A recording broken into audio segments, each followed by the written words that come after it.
மட்டும் இல்ல, அவங்களோட ரிலேட்டிவ் சொந்தமானவங்க எல்லாருமே ஃபைட்டர்ஸ், ஜூடோ, எம்எம்ஏ, ஜுஜுட்சு எல்லாமே, சாம்போ, நிறைய விதமான ஃபைட்டிங் கல்ச்சர்ல வந்து அவங்க அப்பா வந்து மிக மிக தேர்ச்சி பெற்றவர். என்னைக்குமே கபீப் மட்டும் அவங்களோட அப்பா அப்துல் மனாப் நுர்மகோவேதை வந்து என்ன சொல்லுவாங்கன்னா, நீ எவ்வளோ டேலண்டாக இருக்கிற, நீ எவ்வளோ டேலண்டாக இருக்கிறது வந்து விஷயமே கிடையாது. No matter how talented you are, without discipline you are nothing. உன்கிட்ட ஒழுக்கம் இல்லைனா நீ எவ்வளவு டேலண்டாக இருந்தாலும் நீ ஜீரோன்னு சொல்லுவார். அந்த விஷயத்த வந்து கபீப் ரொம்பவே நம்பினார்.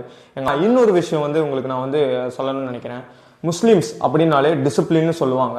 என்னதான் உலகத்தில் பல்வேறு மதங்கள் இருந்தாலும் எல்லா மதமும் சிறந்த மதங்கள் இருக்குது இல்லைன்னா அது மதத்துக்குள்ளே நம்ம போக வேணாம். ஆனால் முஸ்லீம் மதத்தில் வந்து கபீப் வந்து ரொம்ப ரொம்ப டிசிப்ளினாக இருக்கு. கூட கபீப் எந்த ஒரு பொண்ணுங்க வந்து பேசினாலும் கை கொடுக்க வந்தாலும் கபீப் வந்து தேங்க்யூ அப்படின்னு தான் சொல்லுவாரே தவிர கபீப் வந்து கை கூட கொடுக்க மாட்டார். அந்த மாதிரி ஒரு டிசிப்ளின் இருக்கு.